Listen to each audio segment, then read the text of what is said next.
बड़ी चाल के घर ले लेते हैं पकड़िया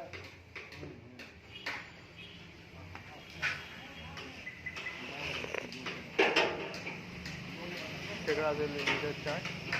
केकरा से ले लीजिए